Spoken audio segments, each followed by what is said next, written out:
Yo, bloggers don't know. It's your boy Farai. Tafari, not Tafari. I know y'all see the quality a little different. That's because I have my iPhone. My computer been acting up. But nonetheless, thank you for come through the podcast and expect to have a good time, man. What's the word? What's the word? What's the word? Y'all already know what time it is. It's the anointed one, the blessed, the gifted. Mr. Luxurious is your boy, Deshaun Webb. Welcome to another banger. Yes, sir. Hey, it's Mr. No Intro Brian. Hey guys. Hey man, with us, our special guest. Family for me, you know what I'm saying? So it's a real dope episode, but we get my cuz Amali, founder of Lentil, which we gonna get into a little bit later. But Mali, talk your shit, introduce yourself, man. Yeah, this is Amali Krieger. For the people who don't know me, I'm the founder of Lentil.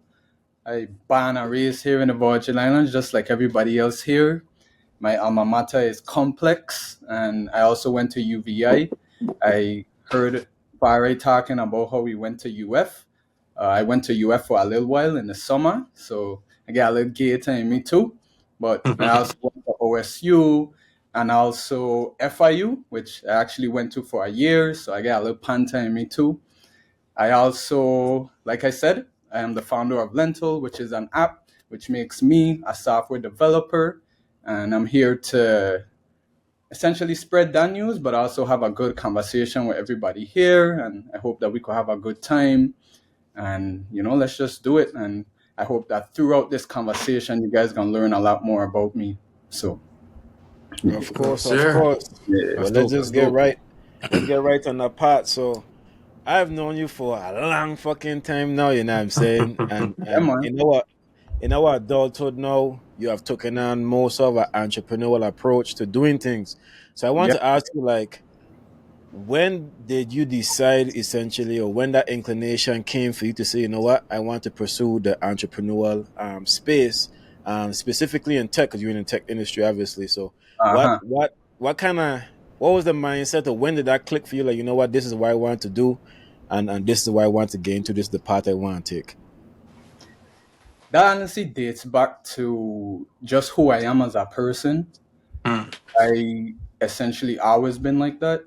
And when I say that, when I was growing up, I really wanted to be a basketball player and play in the NBA and essentially make a lot of money. And when I didn't have that, I kind of had to pivot and change paths. And that came in when I was at FIU. And I didn't break it, but I tore my ACL and meniscus.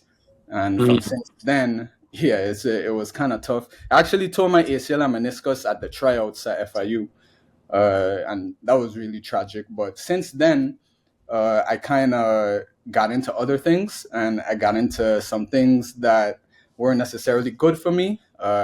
And I could be specific about that. I started doing MLMs. I don't know if anybody has ever heard of Vima or Amway or anyone or Herbalife or Yep. and that at that point that was my ticket out.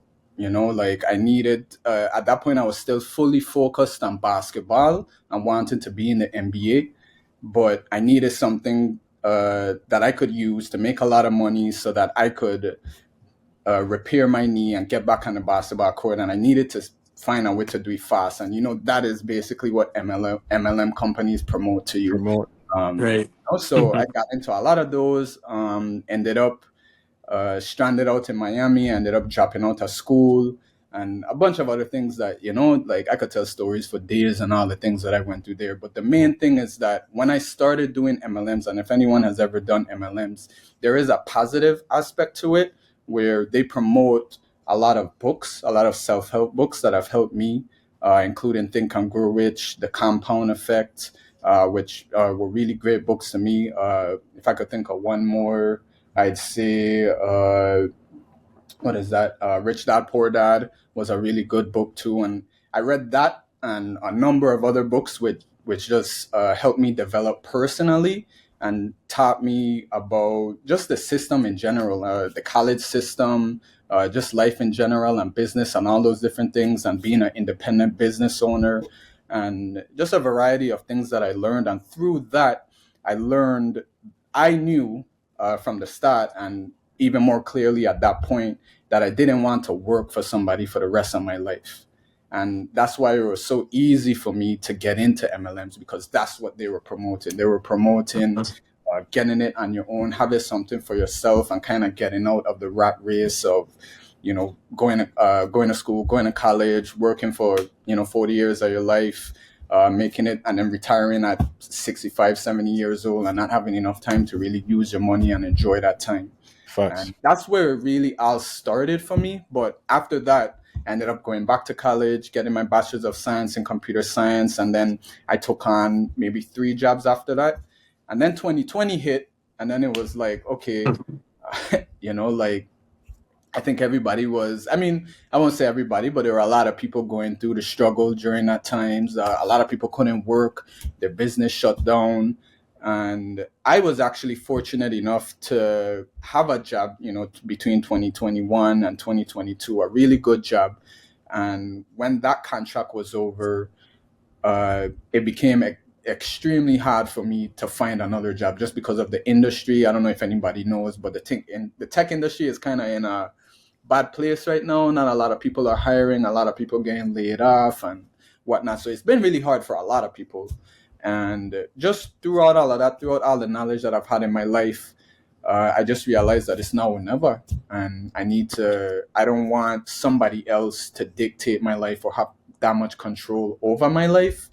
So I realized that I need to start getting it for myself. And I don't ever want to end up in a situation again where I don't have a job and I'm not making money and I don't have income, and it's going on for a longer period of time that I would like. So 2022, I just kind of had that mindset, and then I started Lentil in 2023, and I've been working as hard as I've ever worked in my entire life since then. And I want to define MLM for the people who don't really know exactly what it is. That's why I'm looking at my phone. I want to get in the actual book definition from Investopedia. So it's a sales strategy in which the sales force is financially incentivized to recruit and sell inventory to additional salespeople, and which can sometimes be construed as a legal pyramid scheme. So, like, for example, we're like Herbalife, and they need to sell these products, and then after a while, you don't realize that you're not really making that much on the products. There's more, so you have to be able to recruit a whole bunch of people to come in. Main thing, and then you can start making money from them, and then over and over and over. Yep. I've been a part of my network marketing, pyramid schemes, whatever you want to call it. Yep, I've been my part of a fair share, like 2 of them. So I know exactly what good, you know what I'm saying? I almost get roped into 1 or 2 myself. Listen, I'm waiting. It was 1 year. I always unfriend people who try to tell me if I have to buy into something to make money. Yeah, so yeah. I'm glad you never try to sell me on that. Well, appreciate it. I mean, it's funny because I was definitely that friend for a long time. Looking back on it, it'll be a little embarrassing. But like I said, I learned a lot of valuable things from that.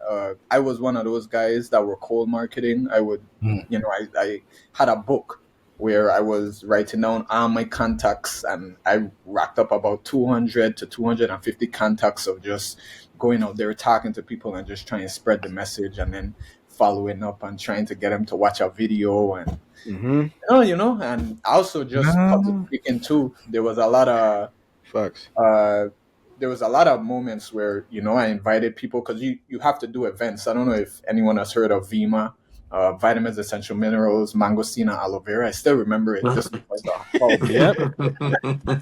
I was really in it, and like I had to be able to explain it.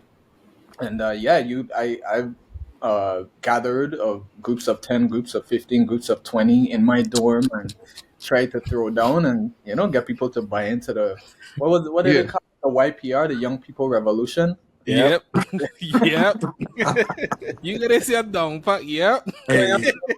It was every day, headphones while I was working out, playing basketball, anything. I had it in. That's what I was studying for. Well, I mean, that also goes to show you your drive in the Yeah, things he that had you the were doing. drive. Yeah, And yeah, just in your whole story altogether, what you had just mentioned is just really a story of transplant never giving up. And I yeah. think that's really important for people to realize, just once you keep pushing, you eventually going to land where you're supposed to be. Exactly. And yeah, so That's how you just get to the want top of the pyramid, guys. to pay my Keep pushing. respects because that's a respectable story, man. Yeah. Yeah. But Yes.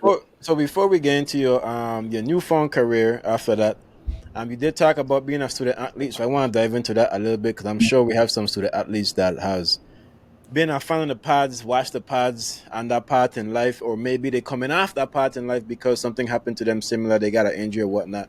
But from your experience, how was being a student athlete in these different environments? I know you play. I think you played for the Virgin Islands team at one point, correct? Not the national team, but Mm-hmm. the University of the Virgin Islands. I Yeah, played for the years. UVI team. So how was balancing being an athlete and still trying to be a student? That you kind of say like, nah, my son kind of fuck school. I just try to run by.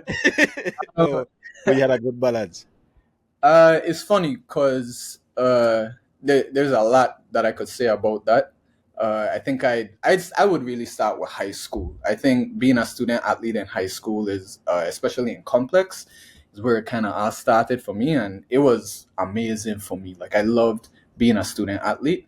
The only thing that I would say is that as a student athlete, I would say to essentially try to give both as much priority as possible Mm-hmm. because I was always smart.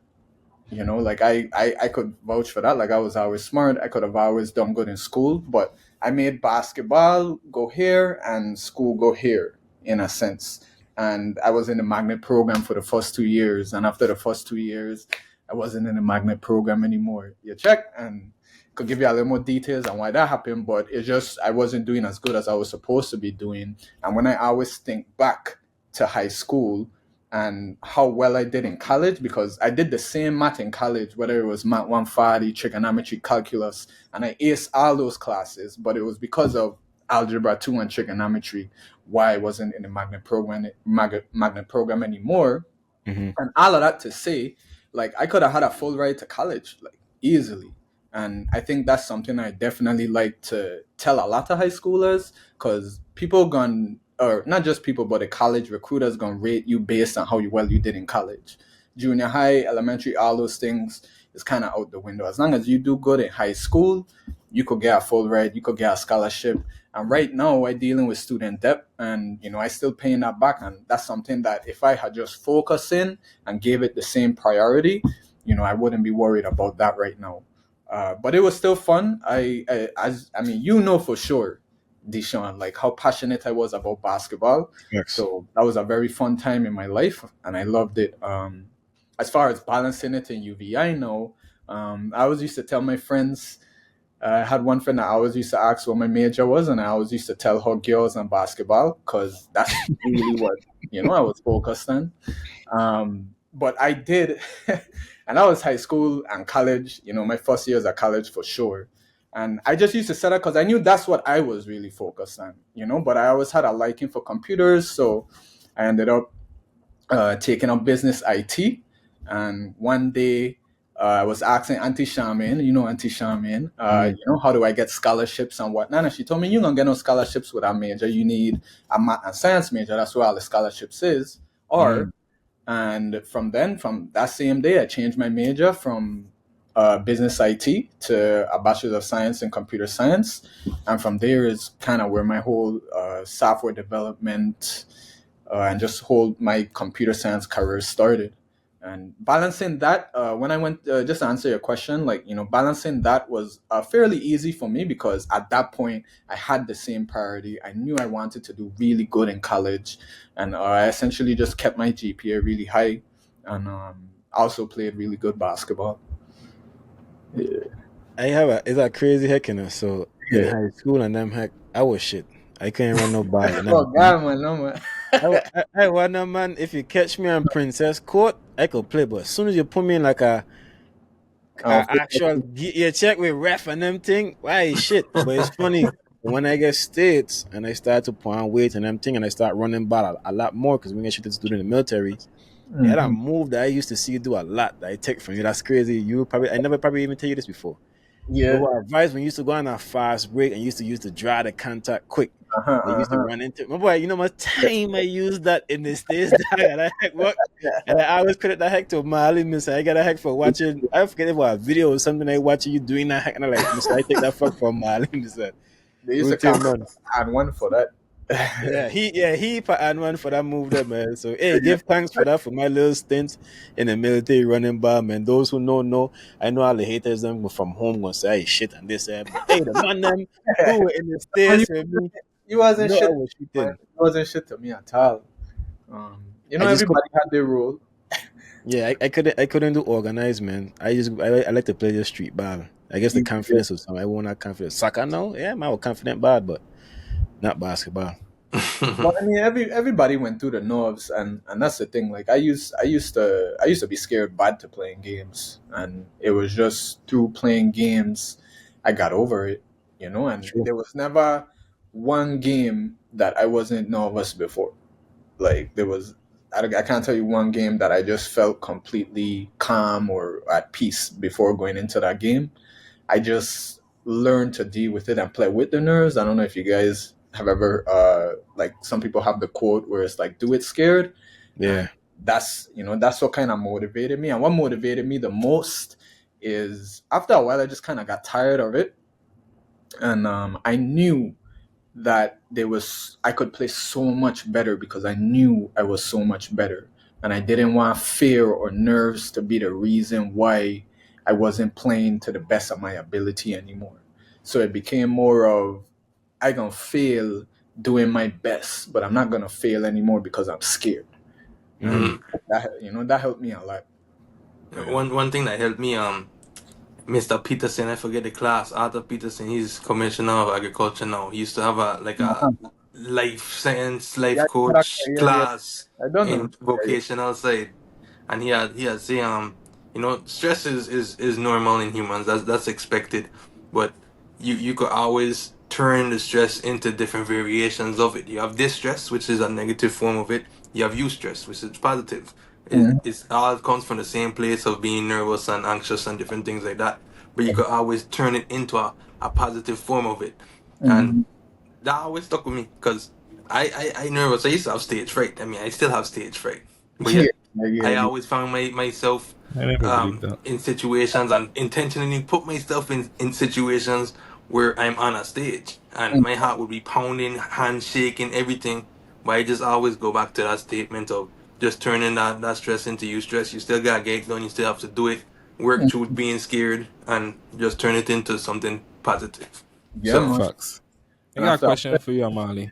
go ahead.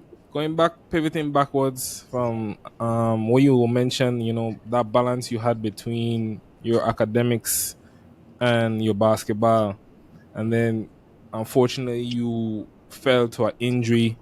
At, what you say, FIU? FIU. Yeah, Florida Yeah. International So University. since you don't work and engage with the youth now, can you speak on, I guess, the importance of having that backup plan? Yes, I mean, it's good to focus hard on your goal, especially when you're a student athlete, but not all the time people make it to Mm. that end goal. When you they're making the money playing the profession at the professional level, you know, Yeah.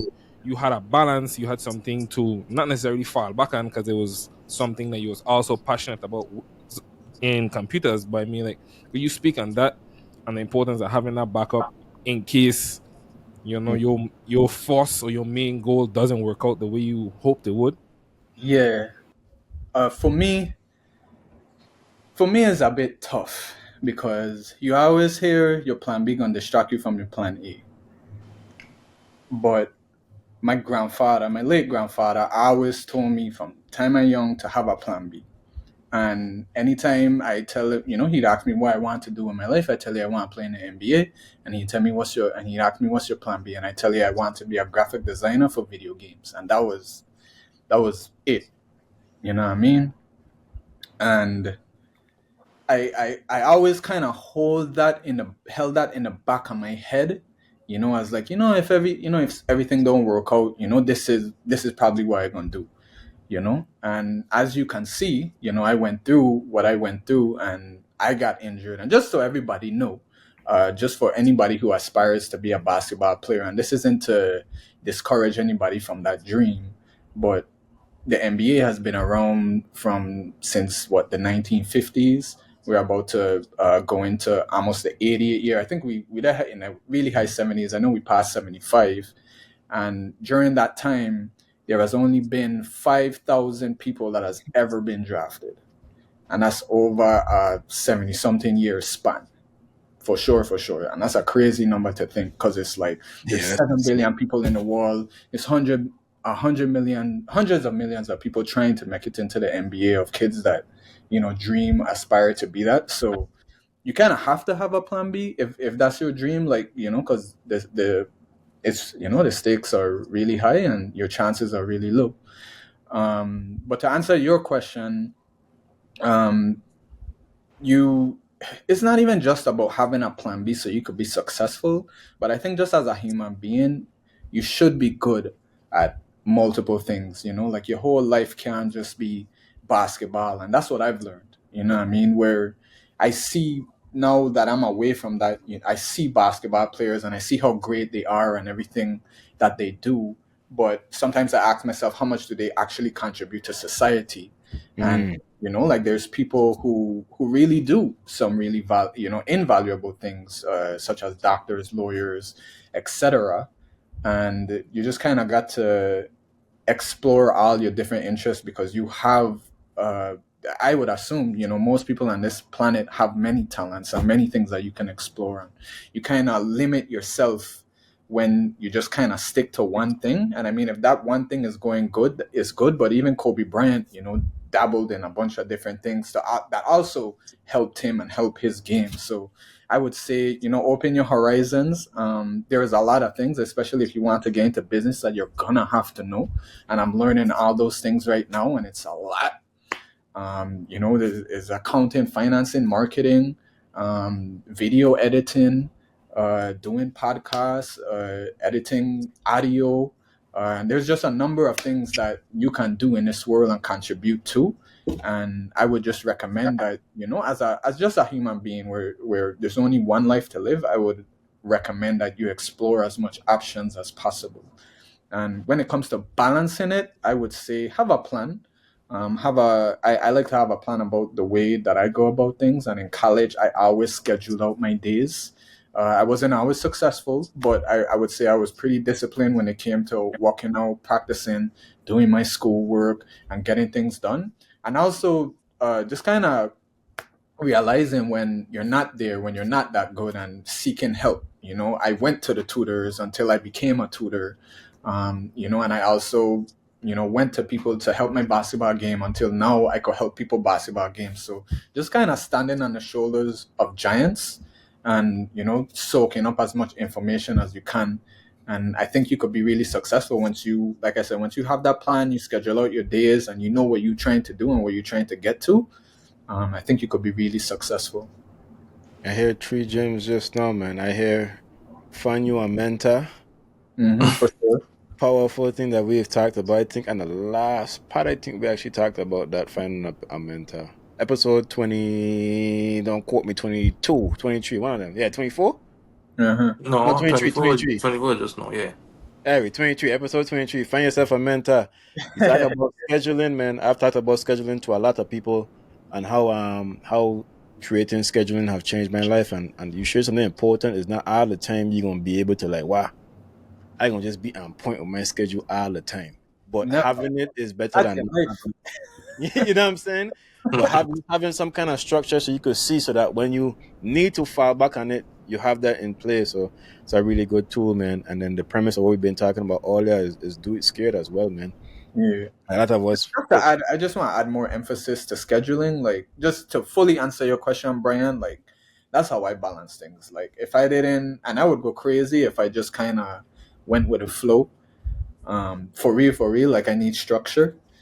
But just planning things out and knowing what I'm doing tomorrow, and having that checklist, that to-do list of what I need to get done, like that is how I was able to be a proficient student athlete.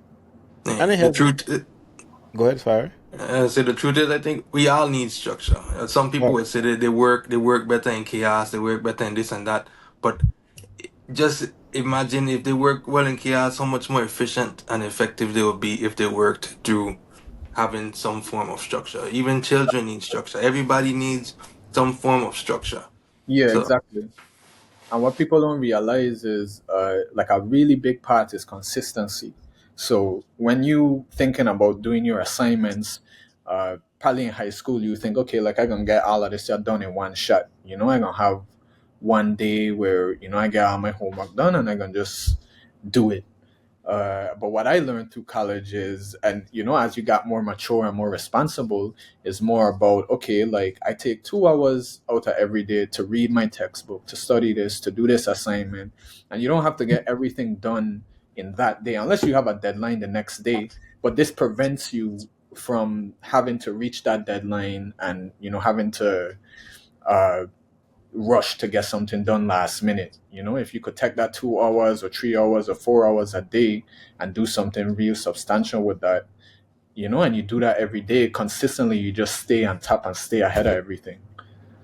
and that's golden advice, people. Take it from somebody that used to submit shit at 11:58 p.m. All right, that is golden advice. Yeah, yeah. I mean, One we all went through it.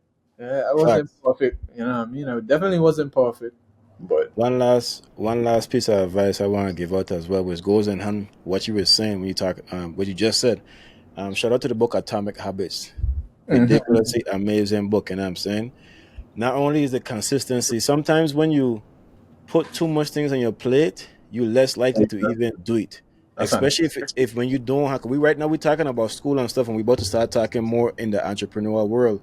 When you don't have nobody breathing down your neck and giving you a legit due date and stuff where there's no Hmm. real consequence that you're gonna fail school. When you don't have a mountain of things on top of you, it becomes really easy to say, you know what, this is just too much. Me ain't gonna do it. And one of the things they talk about in Atomic Habits was breaking down the steps to the simplest form you could possibly get to, and Mhm. just taking it one piece at a time, one piece at a time. Exactly. Over time, for one, you're going to build a habit, That and it, consistency. exactly, you're gonna build that consistency, and you're gonna get the stuff done. And Hmm. then one thing before I close on that, one thing the book also talked about, which I really want to make sure I say while saying that, is when you are doing that, when you do break down the things, let's say, for example, like walking out to something, you start at one push up a day. I like to use that example. What has happened is your mind has tried to trick itself, like, you know what? I've been hitting this one or two or three or five push ups a day. Let Hmm. me just go ahead and hit the 25 one time or hit the 50 one time. Hmm. And you just convince yourself to do something that you couldn't do in the first place. So what's the chances of you actually being able to sustain that? Because if you was able to, you would have been sustaining that. So in your journey, Yeah. increase incrementally. You know what I'm saying? Increase the words incrementally, and don't just try to just don't convince yourself to just dive in it because you've been doing good. Like, make sure you build that habit over time. We're talking about 2 months. Make sure you build out them checklists, and make sure you schedules, and be easing yourself about missing some stuff in your schedule. None are we perfect. Yeah, You know what yeah. I'm saying? None are we perfect. But I agree with that 100%. 100%. let me dive Move into. on quick, Deshaun. Just sorry, but I'm just Nah, before. nah, you gotta apologize. This for you. We here for you. I just really want I just really want to emphasize, like, the we just kind of elaborated a little more on the first 2 points, and I also want to elaborate a little more on finding a mentor, because I feel like that was a big thing for me. Whether it was my tutor, we had a lady, her name was Joss Springett, and she used to come to all our, what do you call it there again? Our study halls for basketball and help us. And she used to write letter of recommendations for me, and she helped me get a lot of scholarships. And you just kind of want to find somebody that you could look up to, that's emulating the person that you want to be, because Mhm. I could tell you, like, I had a lot of hard classes, I had a lot of hard situations, emotional situations, mental situations that I went through in college, and without having somebody to kind of guide me through that. Whether it was an assignment that I just didn't know how to do, and a tutor was there to help me and help me understand exactly what was going on, or if I went to the teacher's study room, I used to take advantage of all that stuff. I take advantage of everything that college would give you. I used to talk to the teachers, ask questions. I used to work on impressions, so I didn't used to always take notes. I used to just listen in class and make sure I ask all the questions that I need to ask. Mm-hmm. Make sure I understand it. Like, I was not that student that was afraid to stop the class and and we're gonna hold up this class until I understand exactly what's going on. You check. So, like, you kind of just gotta be out there, and like I said, there's also the mental, emotional, and social aspect of it, and you just gotta surround yourself with the people that emulate the things that you want to emulate when as you mature and become older and go through your college journey. And I want to double down for them, for the strong back individual people that's independent. You don't win any award from doing it alone, by doing it by yourself. You don't win any award. You just make shit harder for yourself for no reason. That I want to make that very clear, because that, Yeah. again, coming from a person that used to feel like he had to do everything alone, especially in school. He had moments, I mentioned it in the pods before, moments I needed help with a class that was having struggles with make it to the outside door of the TA, and then just couldn't do it because the great Tafari has to do this shit alone. Let It's that just an pride go. unnecessary, stupid ass struggle, dog.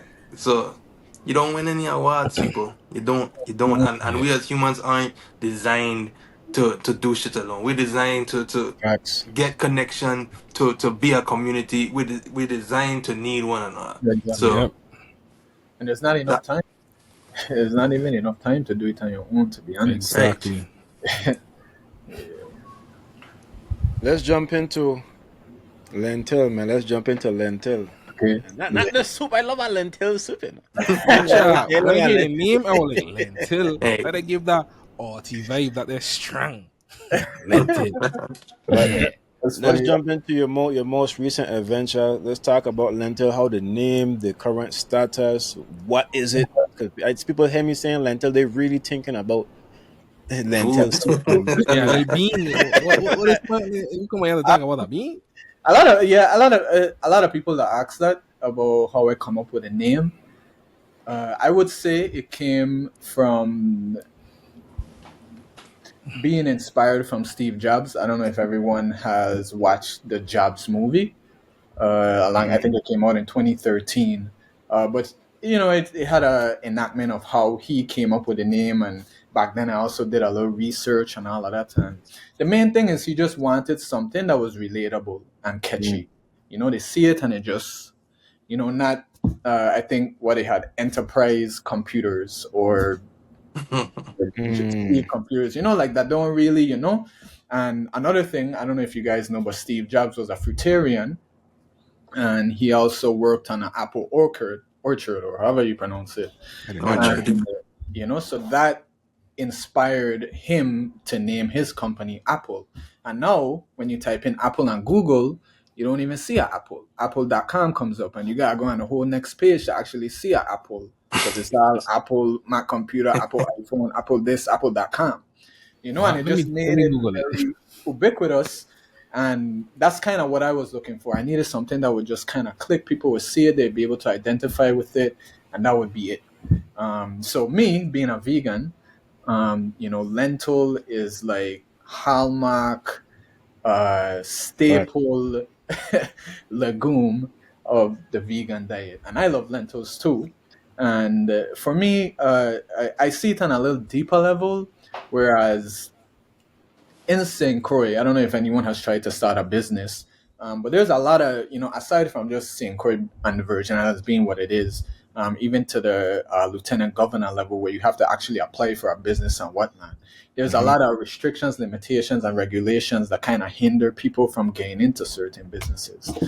For example, to rent cars, to run a car rental business, you have to have a brick and mortar to be able to get that license. So if you don't have the money to get a brick and mortar, you can't rent cars. To be able to deal cars, if you want to hold a car dealership, you have to have a licensed mechanic. There's a lot of people in the Virgin Islands that are just certified mechanics, and a lot of them aren't licensed. So it's extremely hard to find a licensed mechanic. And on top of that, I found a licensed mechanic that didn't even want to sign off on my contract with him. So That's it crazy. just hinders you from being able to do business and do the businesses that would actually make you money. Um, so for me, uh, lent a lentil in regards to the vegan diet is that access to protein. That's a lot of people go vegan is like, how do I get proteins? Lentil is that answer. It provides various amounts of nutrients, but it also provides protein. It just fully packed with everything that you need, and it's kind of like the answer to all your troubles. And that's kind of how I see this app. It's like a gateway to being able to participate in all these different business ventures. And if you don't know, my app is a peer-to-peer car sharing app, not to be confused with rideshare like Uber and Lyft. It's like Turo, whereas people who have vehicles, who have underutilized vehicles, or who just have a vehicle that they'd like to rent out, can host the app on my app. And this will allow other people to be able to rent their car from my app, which will empower people to now make some extra money or make a lot more extra money by being able to rent out their vehicles. And now you don't have to get a brick and mortar, you don't have to get a rental vehicle license, and I'm taking care of everything that you need to make this safe, secure, reliable, and legal. Which Facts. is, essentially the most important part. I want to highlight because we've talked about different business incorporating different things. So I want to highlight one of the things we just talked about, which is just to reel it back before we continue. Just your name, you know what I'm saying? The story behind your name, the impact of your name. I'm sure a lot of people was moved like, what? And then say realize that so much thing went into Lentil and it probably making them want to say, you know what, I fuck with this a lot more. Yeah, And that's yeah, our part of branding, ladies and gentlemen. We're gonna be transparent. That's our part of branding as well, you know what I'm saying? no, So facts. don't disregard the little things like that, you know what I'm saying? Those things are important. Here how Mali said, like, you go on Apple now, all you could see is Apple. And them search engine Yeah, optimization is crazy. So yeah, yeah. but in the real world, Apple is an apple. Yeah, check. Yeah. So don't breeze by it, and I don't know. We got fire them to come true. You know what Come I'm true. saying? So they Yeah, act like Stop my boy playing with it. fire wasn't in his bag.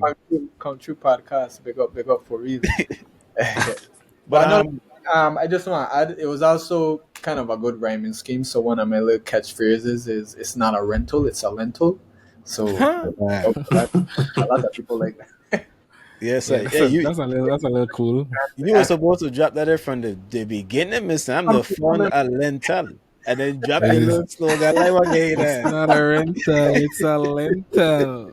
Yeah, Stop playing with it. um, but yeah, man, I guess a lot of good things coming with that, and just you guys could give me your insight on what you think about this. But is for me, it's not just going to stop at peer to peer car sharing. I Mhm. want to also expand to different items, specifically utility items, because you talk to people and it's like people, there's a lot of people who have an underutilized vehicle, right? And they could probably rent it out. There's people who have money who would buy a vehicle to host it. Mhm. But there's also a lot of people who don't have that, but they do have a lot of tools and items that they don't use every day, like a generator, a leaf blower, a power washer, which people need Lawnmower, yeah. more, and so I plan to branch out to different utility items, and it goes from peer-to-peer car sharing to enabling people to share what they own, and that's basically That's like the dope. big vision and the future vision for Lentil and what we strive to be. I think Come I true and think rent a boat. I could see it now. Exactly. That's a big thing I could talk about that too. Even like, I've thought about that, just like chartering boats, and maybe this is a way to make it a little cheaper to go to St. Thomas, go to St. John. If Facts. somebody's willing to charge, $50 a person, for 10 people, that's way less than what you'd be paying for Seaborn and, all these The different things. And it lentil might be a little boat. more, to be honest, but there's a possibility that it could be cheaper. And carnival time, More everybody, Right. convenient. everything booked out. The ferry booked out, the planes then booked out. I done been not stranded, but there was done a time in my life where I couldn't go to St. Thomas Carnival because everything was booked up. And imagine if I could have gone on this app, book out this boat, man, and boom, I got St. Thomas. That'd have been an easy flex. And before I talk about we talk more about the actual app. I think the goal that you have is I commend it, you know what I'm saying? Because for one, it provides opportunity to so many different people, you know what I'm saying? Not only the people that just have car already, like you say, people who want to buy a car, but not only that, the mechanics, because now some people might have car that's saying on there, and they're like, what? Nah, man, this opportunity come out. Let me go find some youth, man, to come fix these cars and get these cars then back on the road so that Exactly. we could get on the app. And then when you look at the macro and the big picture, we're talking about renting equipment and things that people just have laying around, you know what I'm saying, that Yeah. is very needed, you know what I'm saying? So, and Yeah. like I said, people have money, don't even know how to get into entrepreneurship. This could be your first stepping stone. Like, you know what, let me go buy 4 lawnmower and go let a man rent it out on the app, whatever the case you want to do, you know what I'm saying? I think it's commendable, and it's something we need in general when we talk about tech, you know what I'm Yeah. saying? I And I know we like that get you said, go ahead, go ahead. sorry. No, I like that you said that because that's the big part. You know what I mean? Is I think the big thing for Lentil and all these different companies, whether it's Uber or Airbnb, it's about helping the economy, the locals. Because from a traditional standpoint, I mean, you have Avis, you have Budget, you have Hertz, and these aren't local companies. They're employing some of our people, but I Mhm. mean, they're not necessarily employing enough of our people for us to have a thriving economy. Right. Yeah. And if we could put that power back into the local economy to where people are renting from us, me and you who born and raised in the Virgin Islands, now that puts more money in our pockets and allows us to do more things. Facts. So, yeah. Lentil. That's a community app, guys. Everybody eating off of that Hey. plate. You Yep. Hey, hear it right I like there. that here. Yeah, Brian. Hey, yeah, we are eating lentil soup for dinner. Fuck, telling me. Oh my God. I like that one. I like that one. I like that one. I like that one. You have right now, lentil is in the beta testing phase. Talk Mm. about that. What in the first place is a beta testing phase for people who don't even know what that is? Talk Yeah. it. This your time to talk it tech shit, man. Throw out some big words, please define it, because not everybody is the brightest. You know what I'm saying? But tell us No, more about how people get involved. I can put it in layman terms, man. But I think it's easy for people to understand. Beta testing just mean the app ain't ready.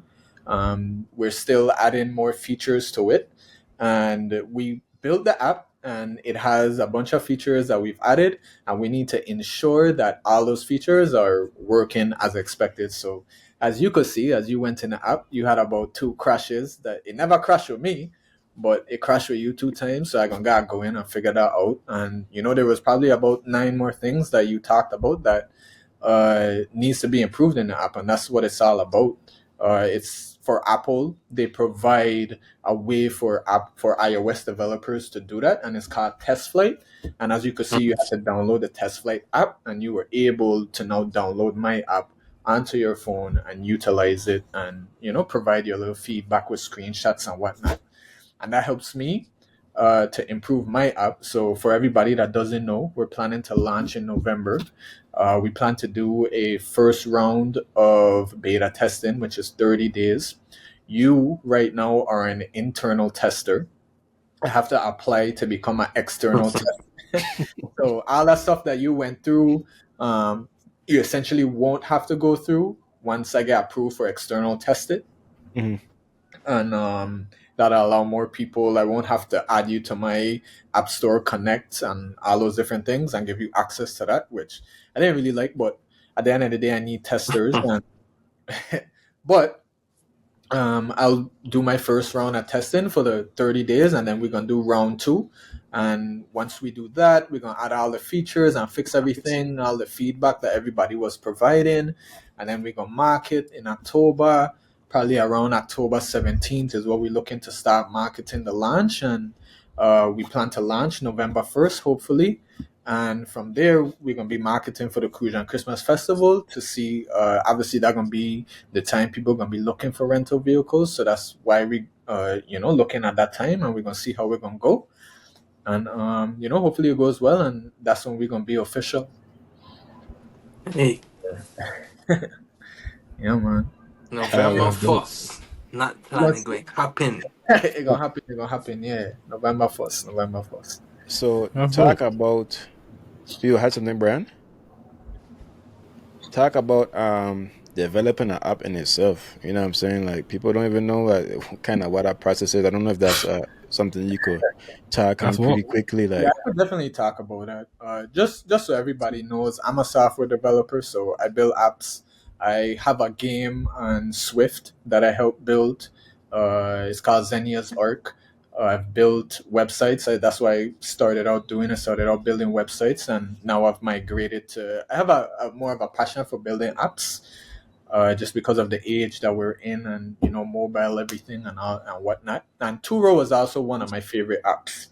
So it essentially started out as a passion project that I just kind of wanted to prove to myself that I could build an app, because I worked with other people before that went through the same program that we're going to talk about a little later. And for lack of better words, it didn't work out. I actually worked with one of the companies, built their app, and we got it all the way to the end, and we were ready to launch, publish it on the App Store, Android and iOS, and they ended up having internal business issues, and sheesh. we ended up not launching it. So after that, I just felt like, and I was essentially doing that for them for free, because I just love what I do, and this was my first time, and I just wanted to kind of prove to myself like I could do this. And because of that and some other shortcomings that I had, I was just like, you know what, I can just build my own thing. And Lentil, that's where Lentil spawned from. And Turo, I don't know, I mean, you've seen me travel a lot, and every time I travel I use Turo. I get a Porsche, a Corvette, a Talk your Benz, shit. a B, you know what I mean, drop top, you know what I mean? So like that's what I love to do. So I was like, why that's not, everybody that asks why we don't have certain things here, and it's up to us to bring those things here. And I saw Zaid and Khalid bring Boomerang Eats, and I was like, wow, like Boomerang Eats come here, and now it's really successful, and now we have our own little DoorDash. Why we can't have our own Turo? That's what kind of started that. And me as a software developer, I usually people like you who don't software develop, if you want to build an app, you're gonna gain some capital, and you're gonna hire some developers, you're gonna work with your developers, and you're gonna come up with the concepts and everything that need to happen. And once you come up with the deliverables and milestones and how everything need to look, which will be your user interface and user experience, they're gonna start building the app. You're gonna pay them to build the app, and then after they build the app, however long that take, then you launch it. And once you launch it, you start running your business. Um, for me, I'm the software developer, and I don't have a team of developers. I do have a friend in this who I would say is my best friend when it comes to software development. But Lentil, I've built 95% of Lentil. Like, I wrote the code. Like, literally, there's thousands and thousands of lines of code that I wrote. And he helped out with a lot of the complicated stuff that I know for sure he better at. But just to give you guys a little, explanation of how that goes, it's really hard. Being a lie, like it's. I think the biggest thing is just the tediousness of it. It's very laborious, and it's not just about writing down the code.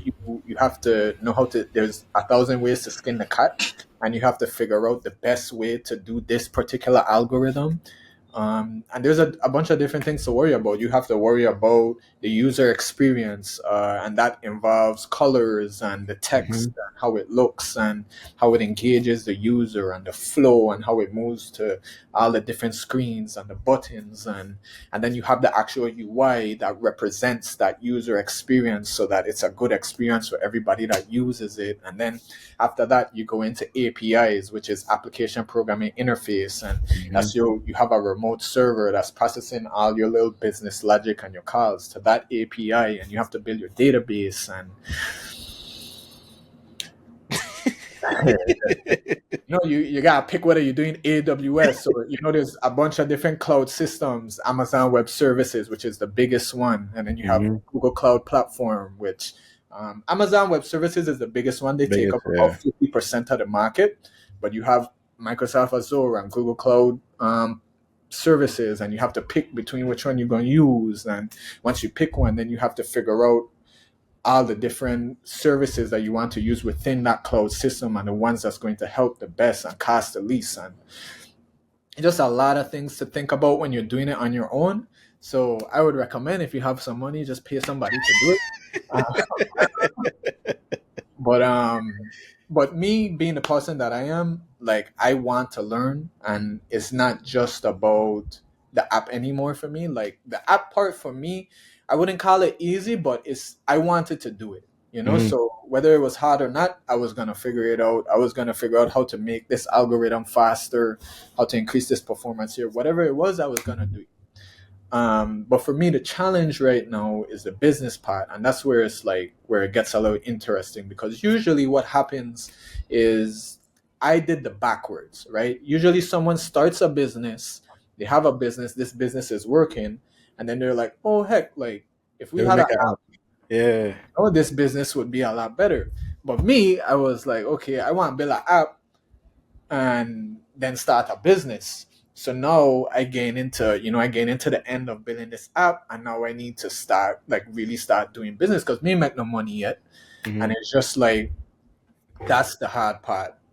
Again, into I reading contracts now and learning about indemnification and all these different, Mm-hmm. like, terms. I trying to account for the money, get my business license. I'm doing Mm-hmm. things like this to market my business, and that's where, to me, like, the real, because at the end of the day, your app is a business, and you're gonna have to, for it to be a profitable business, if you're doing it for money, you're gonna have to be a good entrepreneur, a good businessman. And the other day I was in a Tech Beach retreat, and I pitched in front of all these big people, for a lack of better words, and you kind of just got to push yourself out there. And that's what I would say, like, is kind of the hard part. And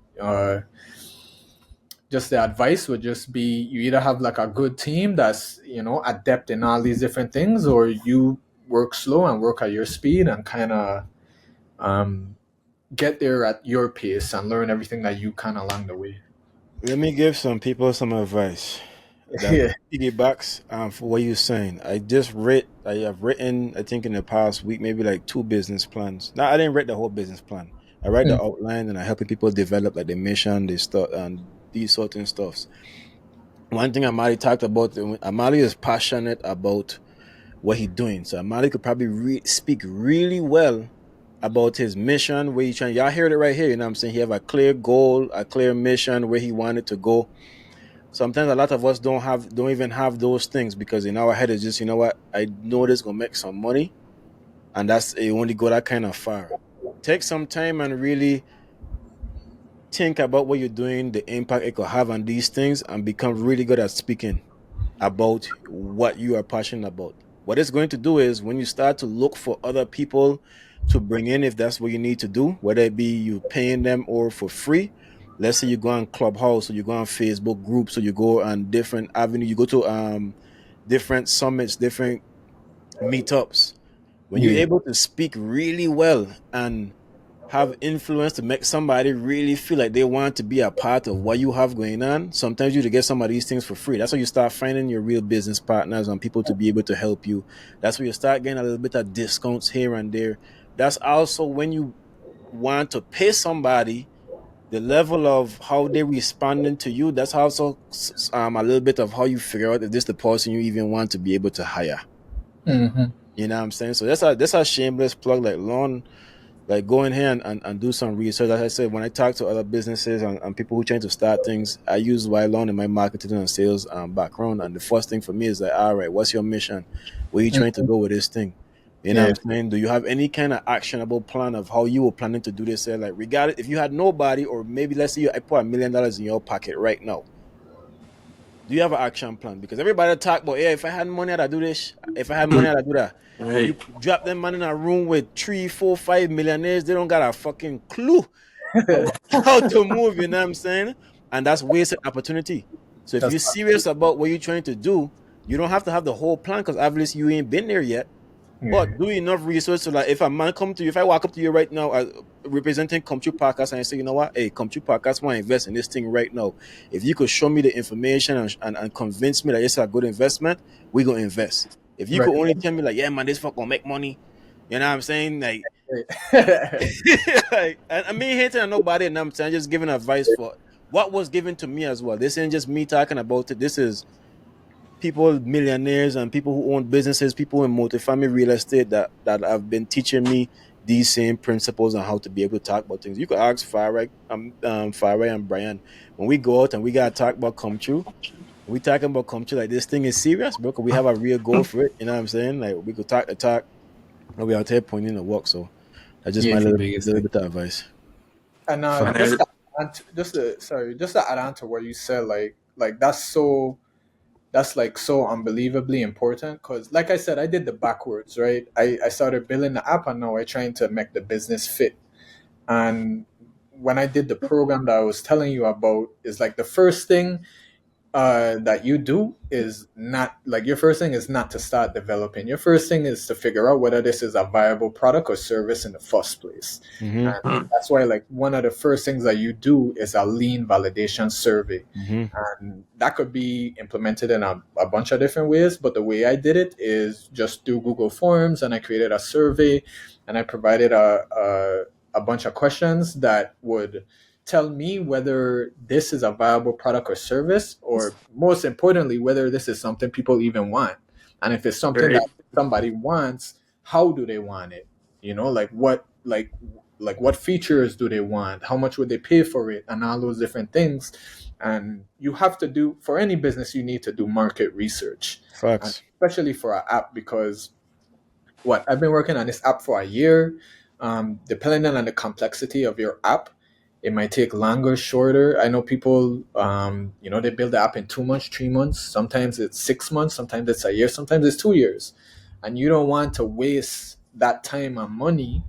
And I'm a hypocrite, but you don't want to waste that time and money and something that's not that people don't even want, that people Facts. would Right. not buy, or you know what I mean. So that's probably the biggest advice I could give to anybody that wants to build an app, is figure out whether this is even something that'll work. Ask your customers, engage with your customers, and don't be afraid to do it. Put yourself out there and say that you want to do this. I'm trying to figure out how I could help my people, help my economy, and allow them to give you as much feedback as possible, whether it's positive or negative. Take it, you know, constructively, and pivot if you have to. That's another thing that they talk about a lot, whereas like you might have an idea, but a lot of people pivot. You know what I mean? Like you might come in with this big idea, I'm gonna do this, but you might realize like, oh heck, like nobody really want this, but from the research that you did, but they want this. And this might be a vertical or a horizontal from what you're already doing. And that's how you create a good business. You find out what the people need in EED, and you provide it. And what I'm going to say is just for especially those that want to get into that entrepreneurship and starting their own thing. These stuff could take time. They do take time. It's not a Facts. fast money scheme. You hear Amali, he started in 2023, about to be a year towards the end of the year of 2024 is where you expect to be launching and when you will be launching. So Yeah. and that's with no money being made yet. It's just it's just a reality that people need to understand that it's not a get money quick scheme. You don't expect to be a millionaire in year 1, year 2, up to year 5. I mean, Yeah. sometimes it could even take up to year 10 with just consistent growth and just fine tuning throughout those years to really hit that top mark. But once Yeah. it's you see that there's room for growth and it makes sense to continue, you just keep at it and you stay consistent. Just understand it's not a get rich scheme. All right, go Like sell drugs if you want to do that. like Not really. the Hey, shit. Selling drugs ain't yourself a quick regime. Hey, true, and that ain't even a get rich scheme. times You that you we're selling in these times. He was kidding, guys. it was kidding. Yeah. Everything But in the truth. to add on to what you're saying, far right too. I might not have the big success story right now, but there is a big success story out there right now. Boomerang Eats, like Hey, they, they was probably a year, 2 years ahead of me, and they put in all the hard work and went through the same program and whatnot to get to where they're at today. And I don't even know if this is good for me to say or if I'm able to say this, but I mean, they've made over $500,000 in revenue already, and that's here, at St. Croix, and now they're about to expand to St. Thomas. They're not even fully in St. Thomas yet, so that's just a testament to, like, yeah, I've been going a whole year. I haven't made a lot of money. I've been doing a lot of hard work. Emphasis on hard, like it's a lot of work. Like 24 hours is not enough. The CEO at Boomerang Eats can tell you 24 hours is not enough too, but there is a success story out there. And even though I haven't made money yet, I expect to make money. And right. if you need to see that it's possible, Boomerang Eats is right there to show you that it's possible. Boom. And then they do have people that they feel like they feel a way about people making money off of these types of services. But what can you expect? And why can't you have both things? This idea, this concept, this app that you have that's about to come out, like everybody say, not only is it helping people make money, it's also helping people that's coming to the island, the community as a whole, have access to more resources. Facts. So Exactly. it's like a double-sided sword of just of positivity and things Like, to help out. So kill even people. though they will have consumers, they are spending the money to gain something that's very useful, because like you said, them for one, them rental companies that have them cars at some crazy rates when it come time you Yeah. reach carnival time, festival time. So, Yeah. Hey, do man. you plan on uh extending it to other Caribbean islands? That's the only way I can make some real good money. So that's the plan. To expand to the Caribbean. I don't really.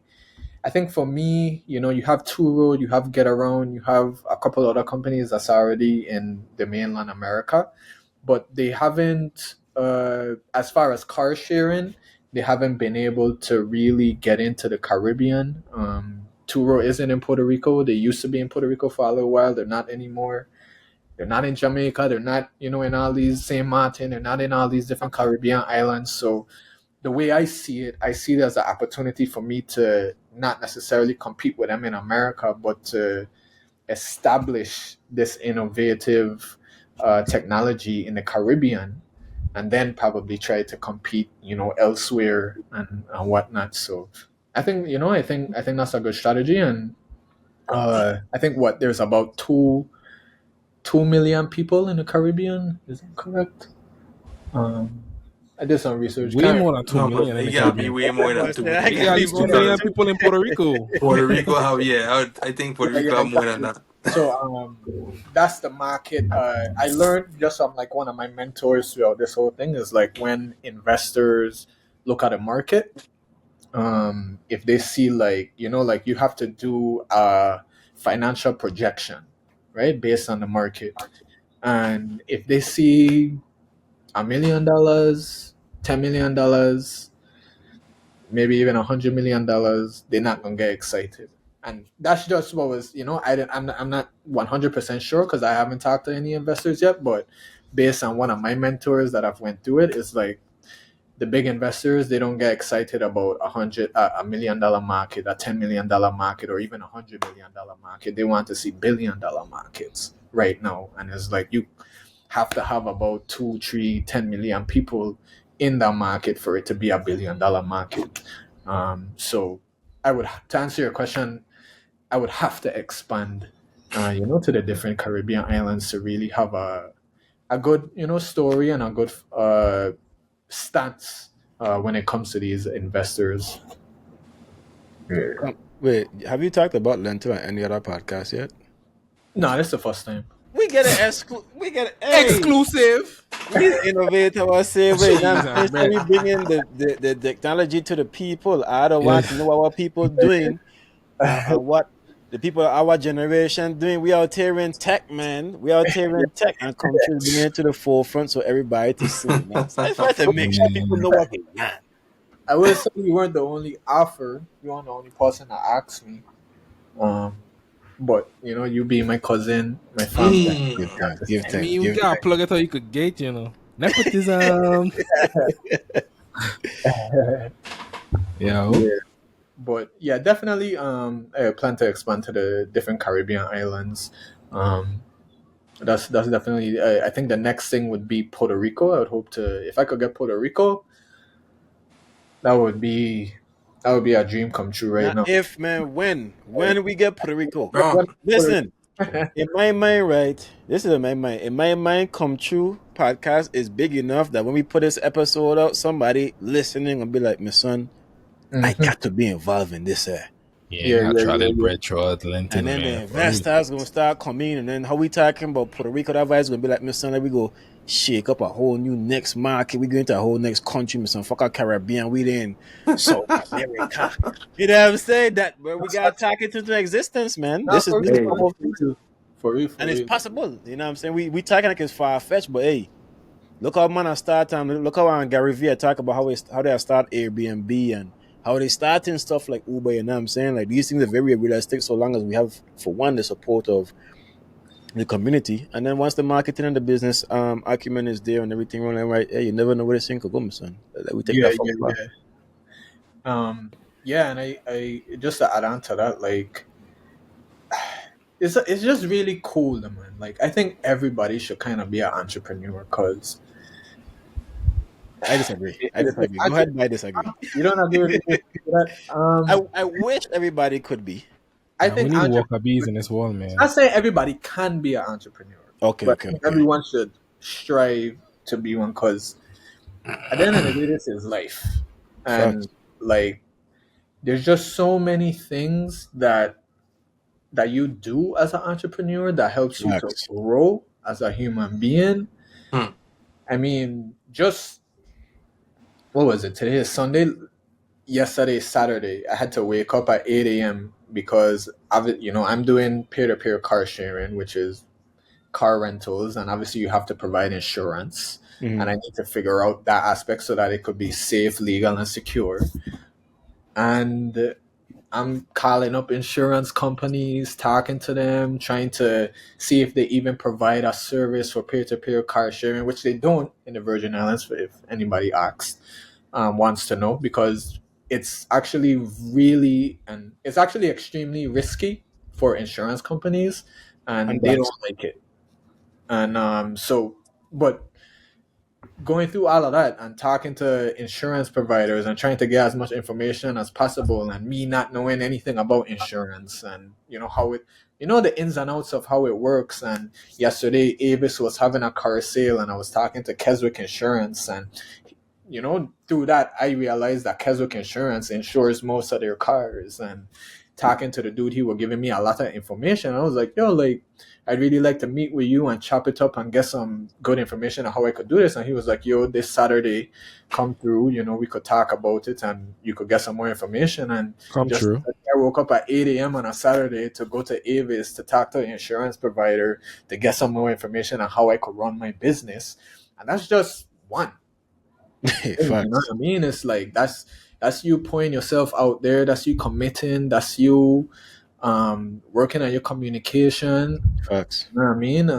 And like I said, I was just at Tech Beach Retreat in Rock, where like I said, I pitched. That was the first time I pitched a business, and that's not only the first time that I pitched a business, but that's the first time I pitched a business in front of a large crowd of professionals, like real professionals, like $1 billion professionals.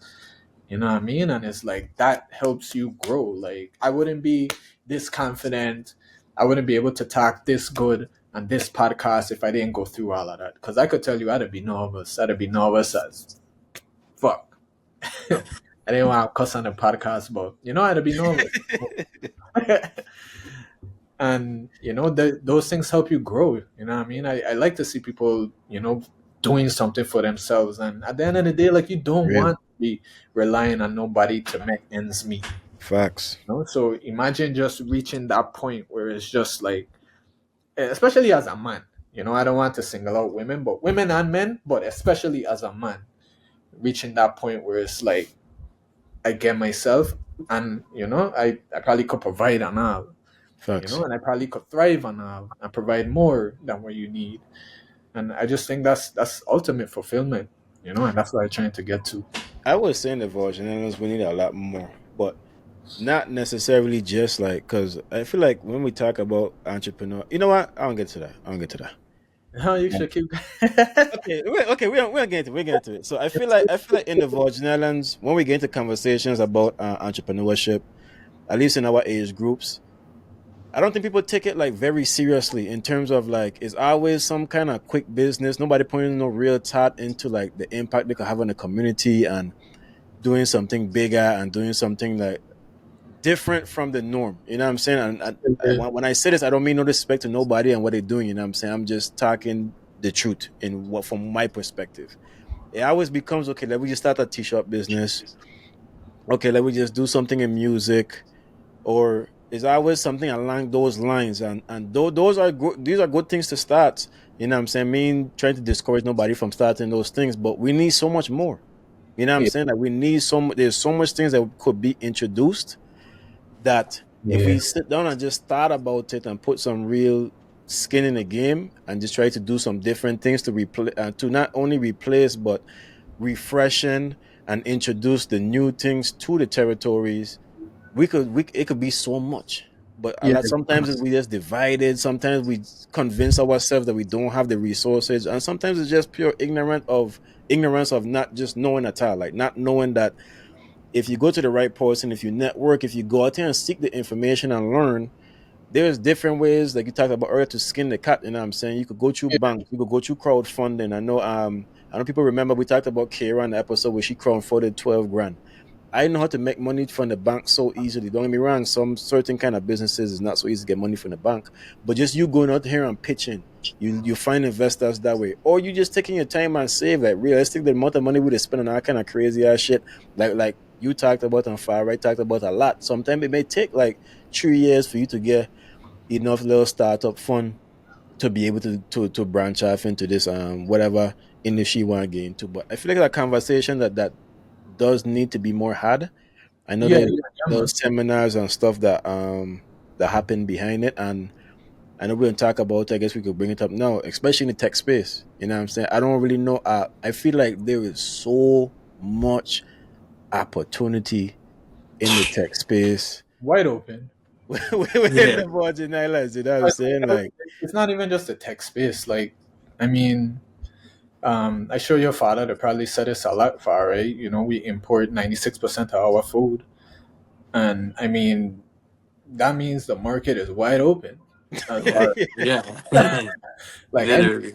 if you're telling me 96% of our market is wide open for agriculture, I mean that means we're thinking about the wrong things. facts. You Hmm. know what I mean? And just to add to a little bit of what you said, just elaborating more on how you said, like, uh, they to think a little bit on the simple side of businesses they could start, like you said, starting a t-shirt business and whatnot. And I think just one thing that I want to put out there that I've learned from my reading and YouTube video watching and stuff is just the best businesses are need-based businesses. I mean, Facts. you could come up with like I'm not gonna lie, you could come up with a business that's some ultimate discovery. When the iPhone came out, it was revolutionary. And I mean, yes, you will make $1 billion. And, Apple is now $1 trillion company. Mhm. But most of the time, it's just everyday need based businesses. And that's the easiest way to make money. I mean, everybody need to do their taxes. So if Facts. you're doing taxes, you're going to always have customers. Shout out Sankofa Shout out Consulting. Sankofa, Malachi I, Peterson. I don't beat you. I don't beat you. I don't beat you. I have my thing on mute, man. Everybody need to eat food. So if you're doing agriculture and you're doing that there on a crazy level and use the one providing tomatoes and avocado to plaza, they're gonna need it every time. the water truck. You know what I mean? Like nobody don't be producing no water here except for Wapa. So all the water trucks, what they doing? They're going to Wapa and they're buying water from Wapa and they're selling it for you to you for 2 times, 3 times, sometimes 4 times what they buy it for. But guess what? People need water and they're gonna pay Facts. that 150, 200, 250, $300 to get our water. It's a needs based business. So it's not about coming up with this new idea. Grand scheme. It's Yeah. about like just looking around and seeing what's working and realizing, oh, like, that's a laundry. People gonna always need to do laundry. That's a car wash. People gonna always need to wash their car. And looking around and seeing that, and I don't know if it like just from listening to like Andrew Tate, I like one of the things he to say, whereas like money is like water, it always flows, and you just have to get in the way of it. And all that means is like you don't make money. The only people that make money is the Federal Reserve. You get in the way of money and you take it. Facts. And you have to figure out a way to take that money and put it in your pocket. And that money is always flowing consistently, infinitely, all the time. It's always moving. You have to figure out how to get in the way of it, whether you're going to become a barber shop because everybody need a haircut, or you're going to sell headphones because everybody want to listen to music. Whatever it is, it don't have to be this grand, like you said, it's grand scheme. It could be something that's already been done and you just innovate, make the heck better. And that's how business is. You know what I mean? That's how we get better as a society. That's why WAPA is garbage, because they're a monopoly. For real. Hey, And then no, they're literally a monopoly. meaning it That's right, like right. backed by the government. No competition. There's no reason for them to lower the prices because they have no competition. Yeah, There's well, nobody that's selling that same thing for a lower price. That's gonna force them to drop their price. And that's why in the States they have laws against monopolies so that people can't do that. But our government, I don't know. I don't want to talk about. I taking whatever you say. I gonna use that in my conversations. No, you just gotta get in the way of money. Yeah. I had to tell people right, and I don't know where the hell I get this confidence from. But I had to tell people like, in my mind, I will forever make money, and there's no time in my life I'm not going to find a way to make money. Cause it's too much ways to make money. Don't get me wrong. Sometimes it's harder for some. You know what I'm saying? You don't have as much opportunity, but at least in my mind, I don't just look at that, to be honest with you. Like, I would acknowledge that, yeah, sometimes I may have to struggle. I may go through a part where part is like, wow, I'm struggling right now. I mean, get everything that I want. But in the back of my head, like, I'm always going to find a way to be very successful in everything I do. And I don't know who I get it from. If it's from moms, shout out to moms, if it's from pops, shout out to pops, whoever it is. Listen, if it's all that we and all these conversations, hey, shout out to the universe for that, because it's a real good feeling. But Yeah. I want to get into a little bit more about the Virgin Islands. But before I do so, you hinted at it earlier, and you talked about you having another business that you planning to introduce. Yeah. We could touch on that a little bit, but I have G Code. That's really the parent business for everything. So G Code is developing Lentil right now, which is only me right now. But like I said, I have my little friend as a developer, and I also have my girlfriend who helps me with a lot of stuff. Yeah, like I could list probably 100 things that she helps me with. Very valuable to the situation. But G Code stands for Greatest Coders of All Time, and that That's that's there's 4 pillars of that, but I'm gonna only name 2. And the 2 pillars is providing technology to anybody who needs it. So if you need a website, app, or probably in the future a video game done, we'll be able to provide that. So building software for people, and also teaching people to build software. So that's something that I definitely want to give back to my community. And once we get to that point, we'll be able to do it. But that's the whole premise of it. And I've actually had some clients in the past, but it's not to the point where I want it to be at. But we're growing, and I'm working on it, and we're going to get there pretty soon. But G Code, that's the parent, like I said, of everything. And there is one more thing I wanted to say about it. Um, just essentially, just with me being a student athlete and just being the person that I am. I don't know if anybody else could identify with this. Probably you, Deshaun, but I always found myself to be very versatile. I think I could kind of ramp with any crowd. So like in high school or college or any space that I was in, I could, I could be there with the cool people. I could be there with the people on the street. I could be there with the nerds, because I really smart and I watch anime and like technology. And, like I always found myself to be very versatile. So G Code for me is not just technology and giving back and teaching and all those different things, but it's also kind of providing a cool way about going about it. And cool is a very important word. So it's being cool about it, being cool to be interested in technology, making it cool to be a nerd, to be smart, to be intelligent, and hopefully at some point, we have some real cool apparel. And yeah, that's kind of like the whole vision I see for it. Dope things. I just think about something when you said that. That's the next business that y'all sleep on to, man. Listen, information is power, information is power, information is power, information is power, information is needed, information is needed, information is needed, information is needed. Data is the most valuable thing in the world right now. As well as one Yeah. thing my mentors have taught me a lot. And they have always told me this, like even when we're thinking about starting anything and look at the amount of different legs that you could branch off of just your one idea. And coming back and teaching and creating courses and creating these Mhm. kind of things is one of the things they always tell me is an easy kill. Because like we say, like we're going through all these different experiences and all these things that people don't even know how to do.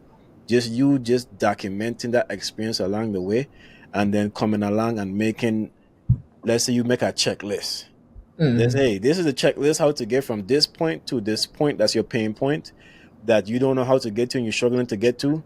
Here is the cheat code. I'm gonna charge you $20. Obviously, make sure that people don't get to the cheat code, the place. You know what I'm saying? Yeah, Don't go. yeah, yeah, Yeah, I mean, but that's an easy way to be able to leverage your information. Information is very leverageable. When we look at all these millionaires, billionaires, and stuff, I always remember that these people walk the walk and they talk the talk. So when we see people going bankrupt and you see them coming right back, it's not a coincidence. You know what I'm saying? And Right. once you kind of do it, don't get me wrong, it'll take some time to duplicate again, but you have this knowledge, you know what I'm saying, that you could sell and that you could reuse over and over and over. So never sleep yeah. on the importance of information and how you could turn information into a business as well. I love that. I love that. I love that. I'd just be All a right, Brian, I got anything to add to that? And son, I mean, web kind of kill it right there. I mean, shit. Yeah, yeah, yeah. I Is sent it him a note, in so the blood, you know? that was well said. Thank you, Web. yeah, I get all my inspiration from these guys. Don't mind them, man. I'm quiet in this. I kind of big No, I know conversation. that man smart, Lash but me. no, I'm just I want to mediating. be lashing me all kind of comments and them kind of thing in the background and everything. You know what I'm saying? But nah, man. Is there anything else? Where can we find Lenta right now? At least information on how to what it was about, and then of course we're gonna drop the links to be able to get to that I information. think the easiest way right now is Instagram or Facebook. We have a link tree where you could find everything. And we also have a website. So the website is lentil.website. The easiest way to me would be the Instagram or the Facebook. It's Lentil app. So the Instagram is Lentil app all together. And then the Facebook is Lentil space app. And you can find our link tree from there and pretty much find everything that you need, all the information. And we also have a newsletter that you could sign up to on the website. And that'll be the easiest way to stay up to date and keep in contact with us. Um, That's al- dope. Along your journey, three main tips. Keep it nice and the shortest you could keep it.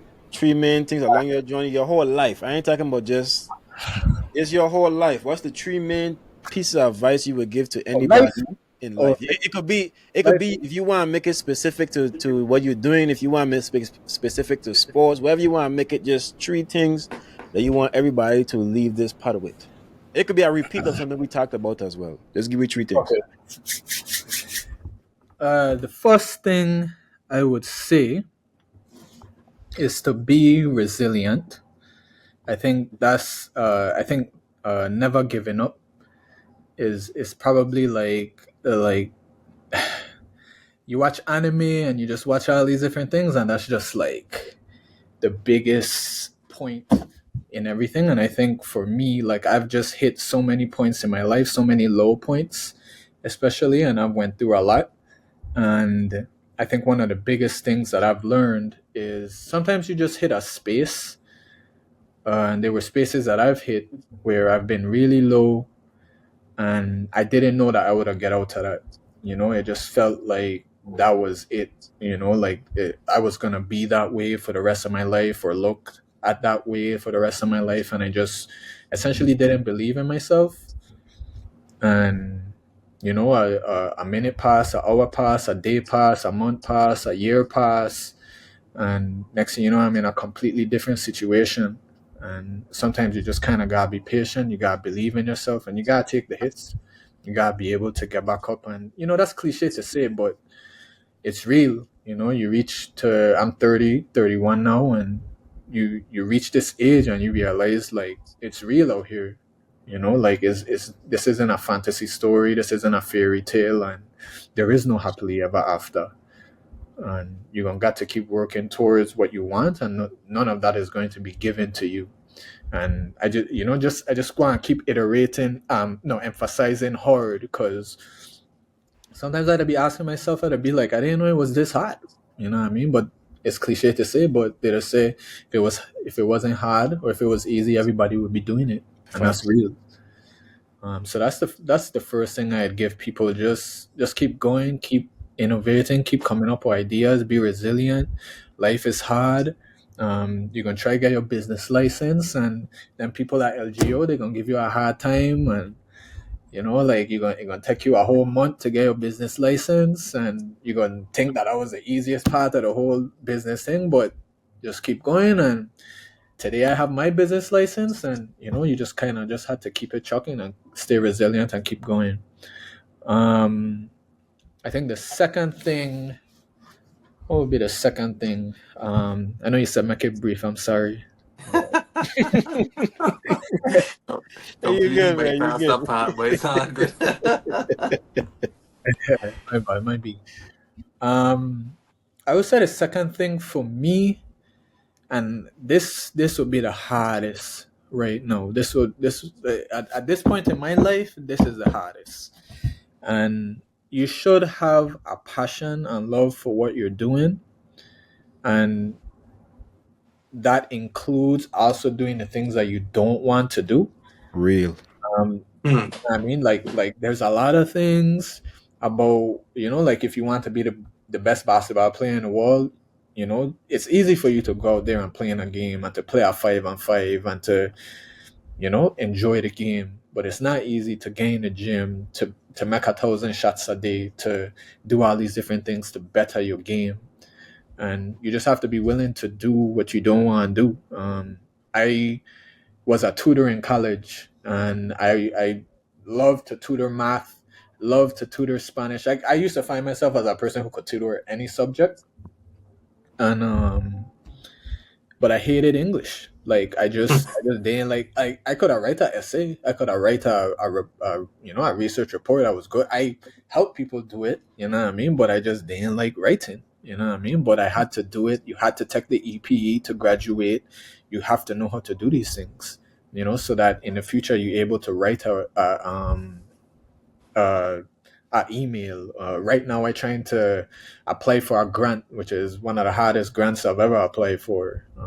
They're presenting between 150,000 $250,000, and there's about like 20 different things that you have to do and 10 different questions. And if I didn't know how to write or write well, I don't want to do all this stuff, but I have to do it so that I could get to where I want to be. And so that's one thing. I'm a person that like to do what I like to do, and it'll be kind of hard to do the things I don't like to do, but you have to be able to do the things that you don't like to do but Real. want to do to be successful in life. And just having that balance, like I think that's the toughest thing for me right now, is balancing. I think you should enjoy life, And I think you should enjoy family and enjoy friends and have that and keep that as something that's important. I don't think that you should just 100% engulf yourself in just work.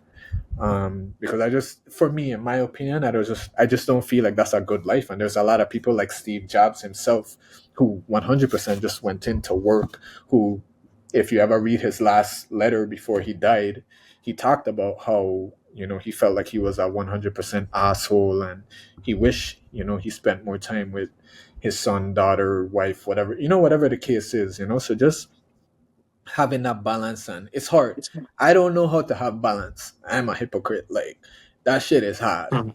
You know what I mean? In this world, especially, you have to make money, and it's just all this pressure, and you want to work and just think about that, but you still have a girlfriend, you still have a grandmother, you still have a mother, you still have that friend that you need to call and keep up with. And I would recommend that you do that and you take time out to do that, because that's what's gonna make life good.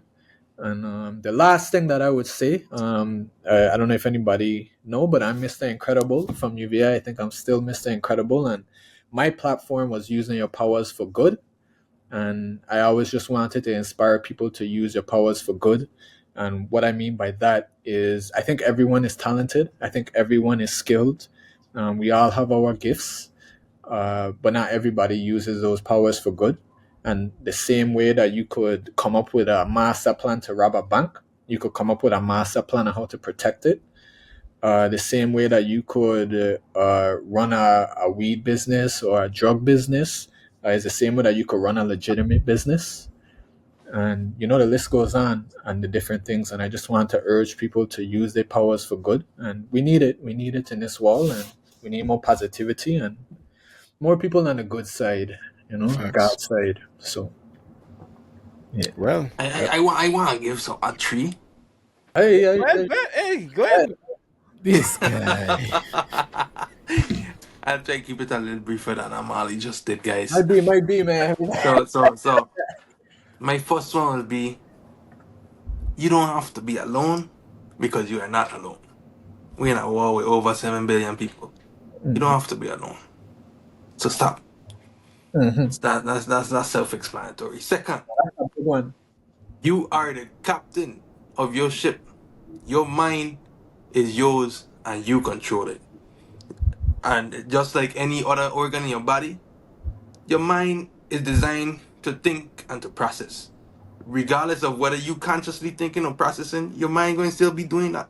So Right. all those self-doubts, all those other things that you have going on in your head, you have the power to just say, shut the fuck up. I'm going to do the exact opposite of what I'm currently thinking. Because your mind is going to think whatever it wants to think. It just rambles. It does what it does. It's an organ that functions. So just keep in mind that you are the captain of that organ, and you could always choose what you want to do in the exact moment you want to do it. It's easier said than done, but just know that you hold that power. Yeah. Um, and I get the last one. Yeah, just never give up. Keep a positive attitude. I don't do that one. Since you said be resilient, Yeah, yeah, keep yeah. a positive attitude. It's easy to fall into that negativity. It's easy to go on to the dark side, but having a positive attitude both with yourself and with others and what you exhibit, it really could open doors that having a bad attitude would close Yeah, immediately. man. So Being a life, I actually feel like your first one is probably the most important. Um, just to add to your thing, have friends, like, or have family that really care about you, because I'm not gonna elaborate too much, but I went through a lot of emotional issues. And if I didn't have my friends, if I didn't have that support from my family, I don't know if I'd be here right now, as this confident, secure person. And that's a big thing. That's probably the biggest thing. And I shouldn't have leave that one out, but I'm glad you were able to touch on it, like, for real. yes, sir. Ryan. Uh My gems are $3.99 a piece. I don't feel like giving them out right now. huh. Give me something, man. Give me something. You gotta give me something. Just at least one thing, man. Make a How deposit. Make a deposit. how are we gonna follow up on these guys? They toss out the real deal, man. Uh, let me think. Give me another inspiration. Give me another inspiration. Give me Nah, something. Dougie. Don't Nah. I don't feel like you drop no gems this part. I don't feel like you drop no we gems. drop no gems this part. No, you reiterate and past gems that we already dig up. But I don't think you drop anything fresh. All Fire? You right. drop anything fresh? I don't think so. Hey, don't Okay. pull me into this, man. All You got right. fast at this. I'm gonna drop one. I'm gonna drop one. It's something I drop on Facebook. I think I dropped it on Facebook recently, maybe. But something I've been talking with my dad, friend about a lot lately. Something that Justin put on me. Version 1 is better than version none. Version 1 is better than version none. I like that one. Sometimes we I try to like that. over plan. We try to make it perfect. And listen, sometimes you guys have to get out there and just do it like Nike for real. For Mm. real. We like ain't that. sponsor. We I ain't like sponsor. Don't be dropping them like that. Yeah. I like that one a lot, Deshaun. I like to elaborate on that one a little more. Just to give you guys a little insight on the tech wall, we have something called a MVP, and it's a minimum viable product. And what that means is basically everything that your software, app, or website, whatever it is that you're building, would need for it to be a viable product. And Facts. take out everything else that it doesn't need. So you make it as lean as possible. And one thing that a lot of people say is that if you're not embarrassed by your MVP, then you're moving too slow. So, That's real. yeah. Go out there and do it. It's funny, yeah. The tech will really teach you a lot because when I did my Scrum certification and we started learning about sprints, like in the tech, they use sprints a lot, and really our sprints is like, listen, right, what like we just Yeah. get to use about it right now. Yeah. Put it out, and we're gonna adjust as we go. We can just do our next sprint, and we can just continue to adjust. And sometimes you have to do that, and it's Yeah, something exactly. I've read so many places as well as like. So half the time, the thing that you think gonna hit sometimes it don't even be what really hit. You know what I'm saying? It's true that experience and true the failures and true where you really hone in and figure out sometimes the best processes or the best type of marketing or the best product in itself. You know what I'm saying? So that's why I get Brian. Brian, you up? You up? Yeah. Where we cannot cheat, he pull up our next old gem, but I know. He just he dust it still off. he He dust still it bring off up and try to something paint it as a nonetheless. color. I appreciate you, Web, nonetheless. Let me want something you put on Facebook again too, Web. I mean, they're gonna remix it a little bit, taking a little bit from Fire and Amali. True life. Can you say we encompassing life as a whole? For me, one of the biggest things I learned, through conversation with the fellas, just going through life, is what's the most valuable thing that we have that people really don't put a value on it until they lose it or about to run out. It's time. You check, and like what Fire was saying, like not on this part, but previous parts. I mean, is that something you should really focus on and live in and know? Like what you did yesterday, if you down then, you don't have to be down because you're in control of your mind and you don't want to waste Facts. that time focusing on your past mistakes and you didn't get something done, like Amali was mentioning, you make that plan and yeah, I write down this list and I didn't get everything done. But don't waste time thinking about those failures and don't focus too much time on the what ifs in the future. You only in control at the time you have now, because when you're running out of that time or you know that you're gonna lose that time, it can just be filled with regrets. So Yeah.